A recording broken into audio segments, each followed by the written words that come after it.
आज उत्तर बंगोपसागर एक घूर्णिबलय सृष्टि हेब आसंता काली यह लघुचाप क्षेत्र में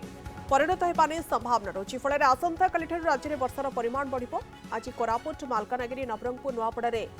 प्रबल वर्षा नहीं संभावना रही 24 घंटा प्रबल वर्षा सहित घंटा प्रति 30 ରୁ 40 किलोमीटर बेगर पवन बहवा नहीं संभावना थिबारु 11 जिला को पाणीपाग विभाग पक्षरु येलो वार्निंग जारी करा जाउछि। सेपरि 24 तारिख में मयूरभंज बालेश्वर अति प्रबल वर्षा अर्थात 7 ରୁ 11 सेंटीमीटर वर्षा नहीं ऑरेंज अलर्ट जारी होछि। बाकी समस्त जिले में प्रबल वर्षा नहीं येलो अलर्ट जारी करा जाउछि। सेपरि 28 तारिख पर्यंत राज्यर अनेक स्थान में प्रबल वर्षार संभावना थिबारु सतर्क सूचना जारी करा जाइछि। लघुचाप प्रभाव में समुद्र अशांत रहिबार आशंका थिबारु 24 ରୁ 28 तारिख पर्यंत मत्स्यजीवी को समुद्र भितर को जिबा पई मना करा जाइछि।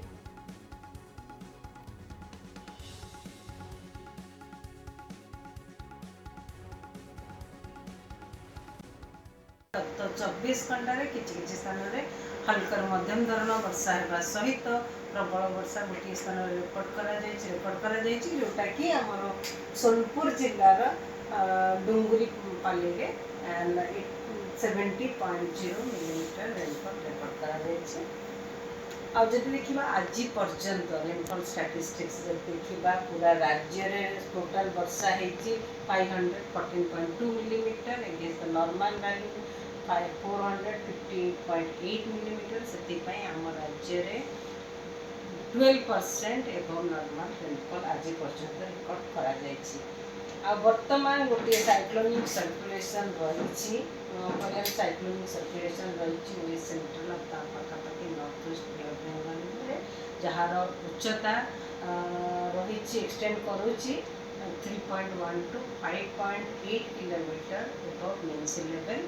वर्तमान गोटे साइक्लोनिक सर्कुलेशन जोटा कि इमर्ज कर नॉर्थ बे ऑफ बेंगल रे आगामी 24 घंटा मध्य परवर्ती 24 घंटा मध्य यार इन्फ्लुएंस रे गोटे लो प्रेशर एरिया फॉर्म होबार संभावना रही नॉर्थ बे ऑफ बेंगल रे और उत्तर बंगोपसागर रे जहाँ कारण रे 24 तारीख 25 तारीख में वर्षा परिमाण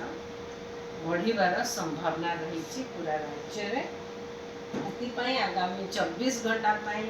अनेक स्थान में हल्कर मध्यम धरण वर्षा होगा सहित प्रबल वर्षा गोटे कि दुईटा स्थान में होबार संभावना रही जमीक मयूरभंज केउंझर नवरंगपुर कोरापुट मालकानगिरी रायगढ़ और गजपति जिले में ता सहित अलग जिला गुड़िक गोटे कि दुईटा स्थान में बिजुली घड़घड़ी सहित झटका पवन 30 ରୁ 40 किलोमीटर पर आवर रही संभावना रही।